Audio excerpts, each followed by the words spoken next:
तो नमस्कार, आप लोग कैसे हैं? आई होप कि बढ़िया होंगे।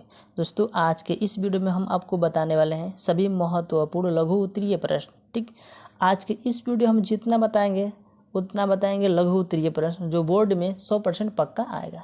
वही प्रश्न आपको बताने वाले हैं आज के इस वीडियो में। ठीक, तो चलिए पहला प्रश्न को देख लेते हैं। पहला प्रश्न दिया कि ऊष्माक्षेपी दहन एवं ऊष्माशोषी अभिक्रिया का क्या अर्थ है? उदाहरण सहित हमको लिखना है और बताना है। ठीक ना, तो चलिए लिखते हैं। पहले लिखेंगे क्या? ऊष्माक्षेपी। पहले हम लोग लिखेंगे ऊष्माक्षेपी। इसमें क्या लिखेंगे? जिन रासायनिक अभिक्रियाओं में उत्पाद के निर्माण के साथ साथ ऊष्मा भी उत्पन्न होती है, ऊष्माक्षेपी कहते हैं। ठीक ना, अभिक्रियाओं के उत्पाद के साथ साथ ऊष्मा भी उत्पन्न होती है माइनस ऊष्माक्षेपी कहते हैं। ठीक, अब बच्चों बोलेंगे सर उदाहरण भी बता दीजिए। चलिए हम बताने के लिए हैं, आप लोग समझिए। ठीक ना, क्या आप लोग समझिए। चलिए देखिए इसका उदाहरण क्या है। जैसे मान लीजिए CH4, ये क्या है? मेथेन। क्या है? मेथेन। जब मेथेन के साथ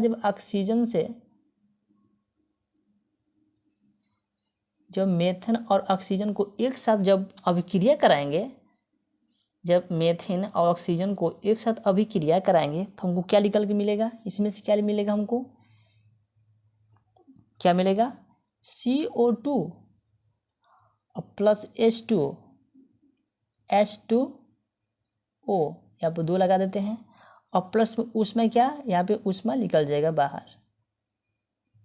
क्या? ऊष्मा बाहर निकल जाएगा। समझ रहे हैं ना? जब मेथेन के साथ जब मेथेन और ऑक्सीजन दोनों को एक साथ अभिक्रिया कराएंगे तो हमको क्या मिलेगा? CO2 प्लस H2O, जल बाहर आ जाएगा प्लस ऊष्मा भी निकल जाएगा। समझ गए? अब चलते हैं क्या? ऊष्माशोषी। क्या है? ऊष्माशोषी अभिक्रिया। चल देखिए ऊष्माशोषी अभिक्रिया आप लोग क्या लिखेंगे? ध्यान से देखिएगा। ऊष्माशोषी अभिक्रिया लिखेंगे कि जिन रासायनिक अभिक्रिया में ऊर्जा अवशोषित होती है उन्हें ऊष्माशोषी अभिक्रिया कहते हैं। ठीक, तो चलिए इसका भी उदाहरण आपको बता देते हैं। ध्यान से देखिए। नाइट्रोजन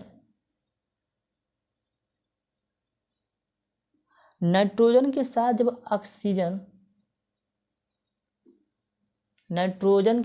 ऑक्सीजन को अभिक्रिया कराएंगे, नाइट्रोजन और ऑक्सीजन एक साथ अभिक्रिया कराएंगे तो क्या हमको मिलेगा? 2NO माइनस ऊष्मा। माइनस का मतलब क्या? अपनी तरफ अवशोषित कर रही है। क्या कर रही है? अपनी तरफ अवशोषित कर रही है। ठीक ना, जब नाइट्रोजन ऑक्सीजन एक साथ अभिक्रिया कराएंगे तो हमको क्या मिलेगा? 2NO। ठीक ना, माइनस ऊष्मा, यानी माइनस मतलब क्या? अपनी तरफ अवशोषित कर रही है। ठीक ना, क्या कर रही है? अवशोषित कर रही है। आप इतना समझ गए? इसमें कुछ भी नहीं है, कुछ भी नहीं करना है बच्चों आपको। ठीक ना, यहाँ पे क्या करना है? आपको कुछ भी नहीं करना है। ठीक, अगला देखिए। उदासीनीकरण अभिक्रिया क्या है? उदाहरण सहित लिखना है हमको। बोले उदासीनीकरण अभिक्रिया क्या है? उदाहरण सहित हमको लिखना है। ठीक, तो चलिए इसको पहले परिभाषा पढ़ लेते हैं। दिया है कि अम्ल तथा क्षारक की अभिक्रिया के परिणाम स्वरूप लवण तथा जल प्राप्त होते हैं। यहाँ पर ध्यान दीजिए, अम्ल तथा क्षार की अभिक्रिया के परिणाम स्वरूप लवण तथा जल प्राप्त होते हैं तथा इस अभिक्रिया को उदासीनीकरण अभिक्रिया कहते हैं। देखिए, जब अम्ल और क्षार जब एक साथ अभिक्रिया कराएंगे तो हमको क्या मिलेगा? लवण और जल प्राप्त होगा। ठीक ना, हमको यहाँ पे यही समझा रहा है, यही बता रहा है। दोनों को एक साथ अभिक्रिया कराएंगे तो हमको क्या मिलेगा? लवण और जल प्राप्त होगा। ठीक, तो चलिए यहाँ पे हम समझा देते हैं। मतलब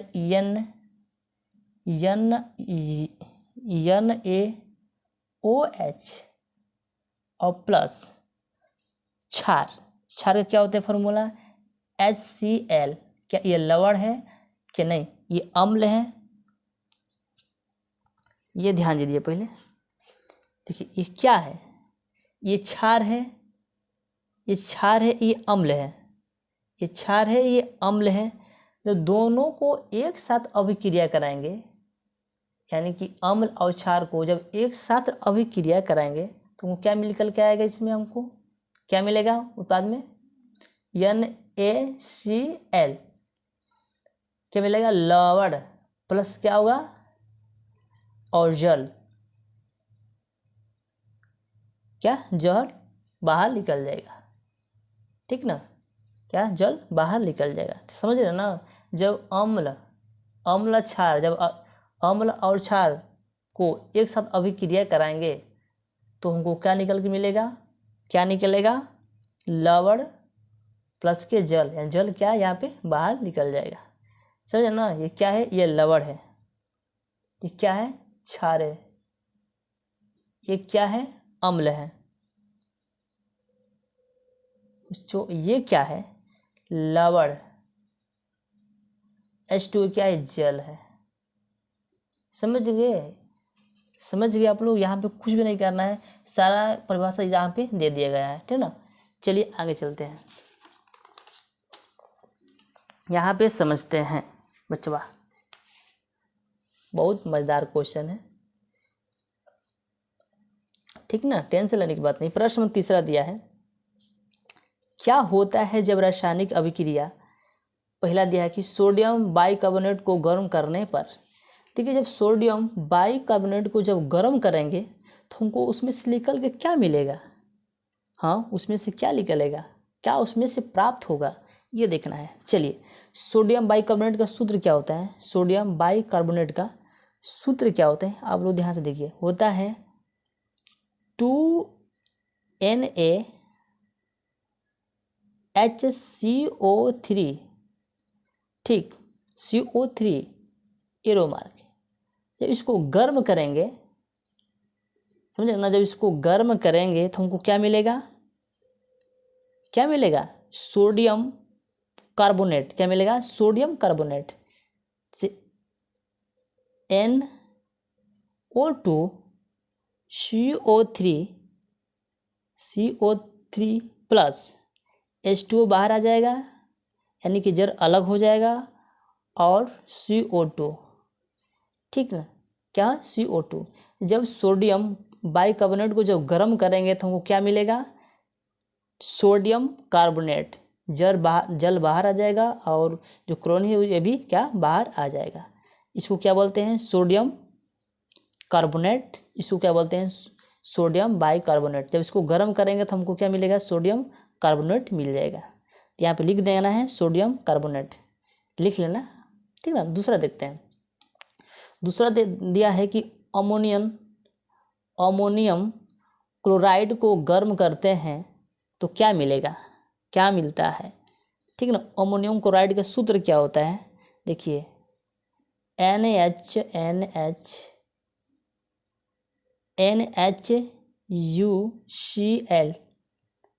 जब इसको गर्म करेंगे, जब इसको गर्म करेंगे तो क्या मिलेगा हमको, NaH3 प्लस के HCl, हमको ये मिलेगा जब इसको गर्म करेंगे तो।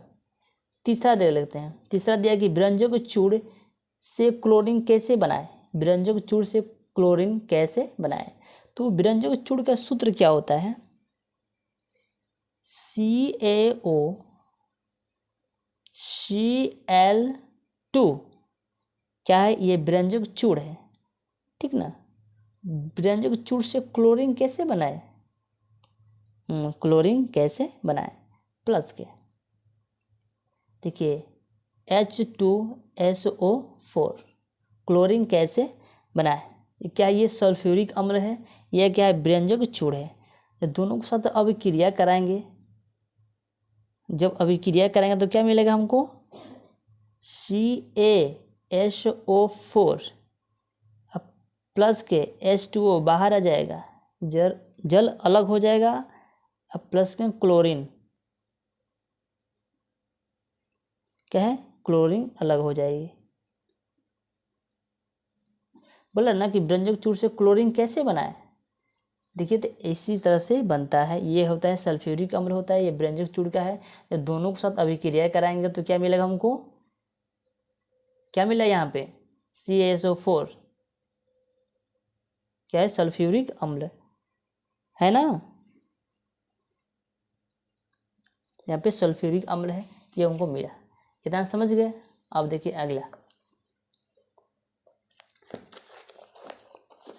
अगला यहाँ पे दिया है, ध्यान से समझिए।